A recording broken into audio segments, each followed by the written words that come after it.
Today we're going to talk about ChargePoint stock, and we've posed the question here, how profitable is EV charging? Well, charging electric in vehicles, that's an intuitive thesis. So gas stations for electric cars, everybody can get behind that.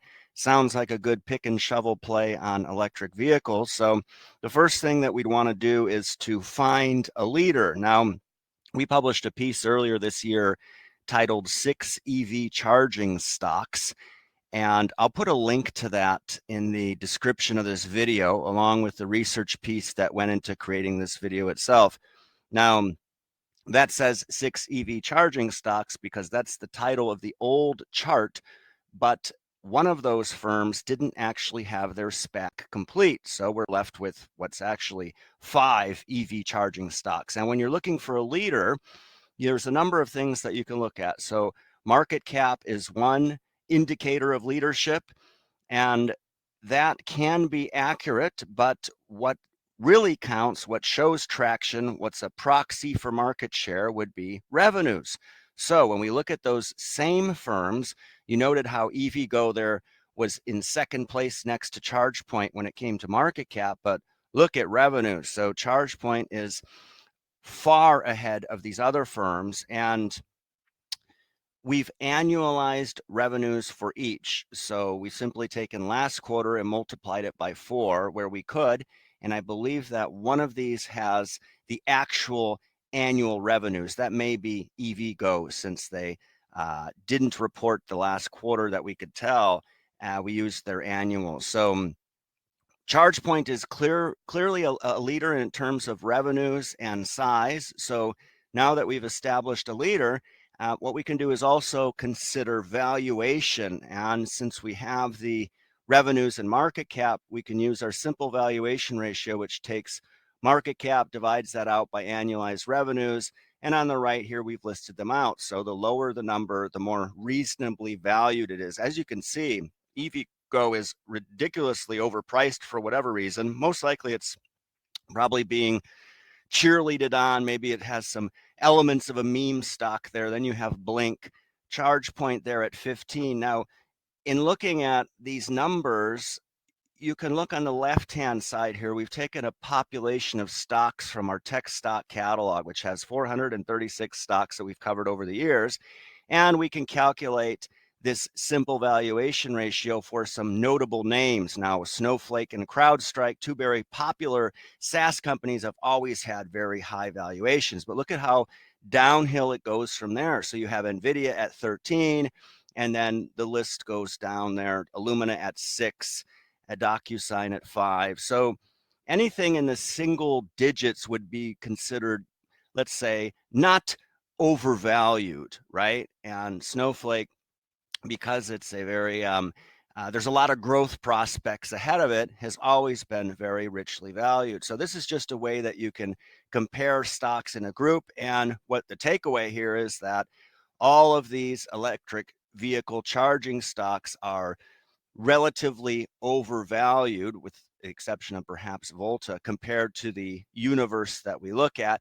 That's because it's a very easy to understand thesis, and there's a lot of bulls out there on the retail investor side that drive prices up. There's a much bigger question to ask, which is, do we really want to invest in EV charging? Now, there's a bit of a catch-22. We pulled this from Reuters. It's quite interesting. So charging remains costly because stations are underutilized. So that makes sense because not everybody has an electric vehicle, so stations will remain underutilized. But people won't buy electric vehicles unless there are stations that are reasonably priced. So what ends up happening is that these underutilized stations aren't profitable, they don't get replaced, and the total number of charging stations declines. Then people complain about availability, and this negative feedback loop gets created by diminishing car sales, causing the number of charging stations to fall.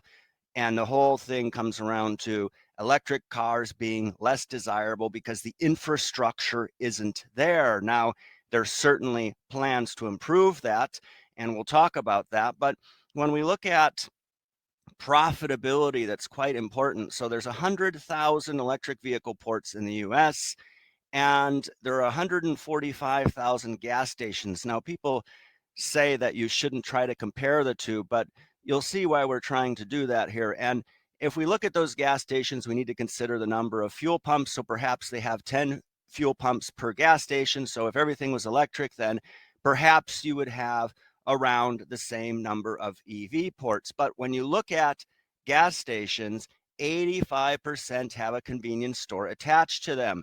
Most gas stations make the majority of their money from not selling gas, but it's the 98% gross margin fountain sodas that they sell inside the convenience store and all that overpriced stuff that people buy when they stop to get gas, cigarettes, for example. So gas station owners don't make a lot of money at all on selling petrol. So the question is, when you're selling electricity instead of petrol, is that more profitable? Probably not. And if that's the case, then where do the profits come from? What's the incentive for a firm to have EV charging equipment on their property if it doesn't show a return on investment? So when we start talking about charging equipment, there's two types. You have level 2. That adds about 20 to 30 miles of range per hour. That's a lot. That's roughly about $2 to $3, the cost of an hour charging at a level 2 charger for the ones that aren't free. Then you have level 3, what also is called DC fast charging. So Tesla's quickest charger can give a car 200 miles of range in 15 minutes. Now we're talking. That's more like going to the gas station and fueling up. So that use case seems to make sense when we compare it to the traditional gas station.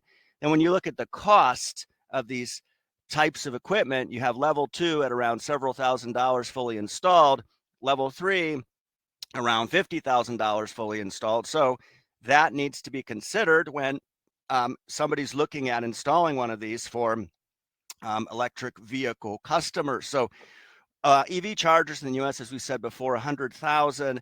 There's this projection of 120 million needed globally by 2030.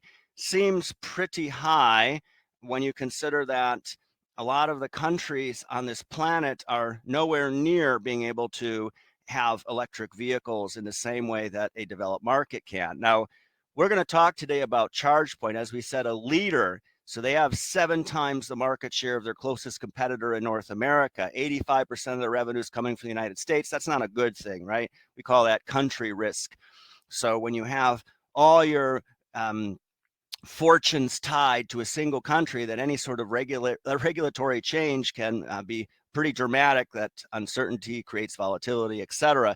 So somewhere around 1/3 of ChargePoint's chargers are free. That means that somebody's subsidizing that cost.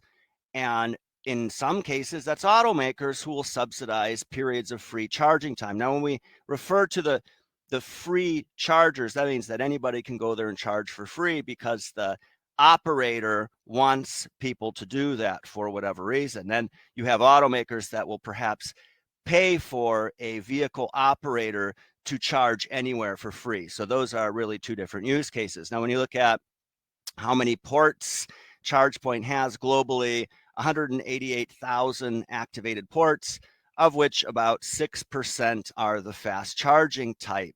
And we'll talk about those two different use cases in a little bit more detail. So they're a leader in North America. They're also expanding into Europe. And in each geography that they operate in, things will be entirely different. So when we look at how ChargePoint makes money, revenues come from 3 key customer markets. You have commercial, fleet, and residential. Residential is quite interesting because around 80% of electric vehicle owners charge at home, which says something about home ownership, but that's a whole different story. They charge at home, and they've also said this. So JD Power did a survey that said EV owners are almost equally satisfied whether they're using a level 2 power cord or whether they're using a level 2 power station. So what's the point of getting a level 2 power station if your satisfaction is going to be the same? So that says something about the demand for residential charging units coming from ChargePoint, the level 2 type, but they don't provide us a breakdown of where their money's coming from in regards to these 3 customer segments. What they do provide us with is this breakdown. You can see where the revenues are coming from. So networked charging systems equipment, 72%, the majority. Subscriptions at 22%, and other at 6%. And we'll touch on other because that's a very interesting classification. So 500,000 chargers. You've seen this number bandied about in the United States. The Biden administration's plan is to invest heavily in electric vehicle infrastructure, and that's created a lot of bulls around EV charging, as you can tell by the valuation. So the question that needs to be asked here is really how many level 2 chargers are needed if people spend 80% of their time charging their EV at home? And when they're out and about doing their errands and whatnot, do they really want to go somewhere to have a charge? Maybe they do. Maybe places like hotels or grocery stores, maybe a Starbucks. These are places where people might be happy to plug their EV in. But again, people that charge at home equally happy using a level 2 station versus a level 2 charging cord. And the other thing to consider is that EV drivers typically drive less. One study found up to 50% less. So there's a question around how many level 2 chargers do we really need? Do we need more level 3 chargers along highways at gas stations? And you see that in Europe. So BP, Shell are investing heavily in level 3 charging equipment along that train of thought. So perhaps they can be profitable because they're going to use those convenience stations in the same manner they do when they're selling petrol. Question is, how can EV charging be profitable without subsidies? And anytime we look at a technology, it needs to be able to stand on its own eventually. And one indicator that operators right now aren't thinking about profitability is, remember that other category we mentioned earlier, the other revenues? Those are largely regulatory credits being claimed by ChargePoint that aren't being claimed by operators, but that could be claimed by operators. So why are these operators even installing these ports if they're not maximizing their return on investment by claiming regulatory credits? Perhaps they want to click or check some ESG checkbox, and it's all about public perception. So when it comes down to brass tacks, people will say operators will host EV charging infrastructure if it can sustain itself, unless they're subsidizing it for a particular reason. As we mentioned, casinos, that's a great example of a use case where a firm may want to provide free charging and cover all the costs because casinos will do anything to get people inside. So when we look at ChargePoint's real value add, now it's important to note that ChargePoint doesn't take on any risk. They sell the equipment, they sell the subscription, and if it doesn't generate an ROI, that's not their problem. But that is a problem when it comes time for those subscriptions to renew. So when we look at how ChargePoint might craft the optimal business model, one thing that's interesting, going back to that earlier catch-22, is how ChargePoint's app might allow the optimal utilization of charge points. And we've said here, Uber of charging. And think about how efficiently Uber utilizes their fleet. If you've ridden in an Uber, you know when the person drops you off, they're usually right on their way to the next, to pick up the next client. That's as close as possible. That optimization is also called what? The traveling salesman problem, right? It's quite difficult. They still haven't properly solved the traveling salesman problem, but you can see here that potential for ChargePoint's app, as we said earlier, it provides EV owners access to 320,000 ports, but only 180,000 of those are ChargePoint's ports. Very interesting. So understanding where an electric vehicle is when the person's driving around relative to the nearest open charging slot, which can change based on time that passes, that's very similar to how Uber analyzes its own fleet. So perhaps ChargePoint's app is where their real competitive advantage lies. Certainly, they've named their company right, ChargePoint. So that's one thing to think about for ChargePoint bulls in terms of how this company moves forward in terms of their profitability. And we'll talk about that as well. Now, survivability is very important. ChargePoint raised $300 million in a convertible note recently. They have $545 million in dry powder to weather the current bear market. and perhaps their European expansion plans can be put on hold in favor of pursuing profitability so that they can survive. That's the most important thing that a firm needs to do in a bear market. So we like their leadership potential, but find the uncertainty around the optimal EV charging business model to be quite risky. Now, when you think about the ideal situation where the market might lead EV charging, public charging availability is one of the least satisfying aspects of owning an electric vehicle. So we know that there's a pain point there that needs to be solved. And the ideal EV charging model is fast charging when you're doing road trips, except for home, hotel, grocery store, and workplace use cases where slow charging is appropriate. When somebody isn't in their vehicle for extended periods of time, then slow charging is the proper use case. Both fast charging and slow charging need to show a positive ROI for the operator to be sustainable. That's very important. When you look at positive ROI for ChargePoint and we look at things like gross margins, you can see for network charging systems that they're selling over time, the gross margin is rising. So in 2021, that was 15%. That's still quite low. Subscriptions over time, much better. So in the low 40s to upwards of 50%. Now, when you look here, we put some comparisons of gross margins from SaaS companies just to show you how profitable software as a service firms are. You can see that for comparison, this isn't that great. So the blended gross margin for ChargePoint in 2021 was around 21%. And we're excluding other from that calculation because we're assuming eventually station operators will start to claim those regulatory credits that they should be. So ultimately, so far, this isn't an overly profitable business for ChargePoint, and it remains to be seen if operators, that's probably the biggest question here, can operators run profitable charging stations without subsidies, without trying to appear green? Is there a business model that makes sense for the people who are ultimately having to pay for this charging equipment? And we're not so sure about that. We're not so sure that the Biden administration's plan to install 500,000 level 2 slow charging units, that money isn't allocated for fast charging.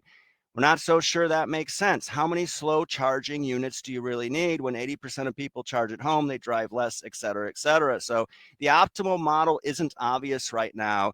Gross margins for the market leader aren't overly compelling, and we're not convinced that selling electricity is going to be more profitable than selling gas. So overall, even though ChargePoint is a market leader, we don't find the EV charging thesis to be that compelling right now because there's a lot of uncertainty that surrounds it. And you can certainly make the bull case and the bear case, but this isn't a firm that we would be investing in anytime soon. So please leave your comments in the comments section. Make sure to subscribe to our channel. Thanks so much for taking the time to watch this video today.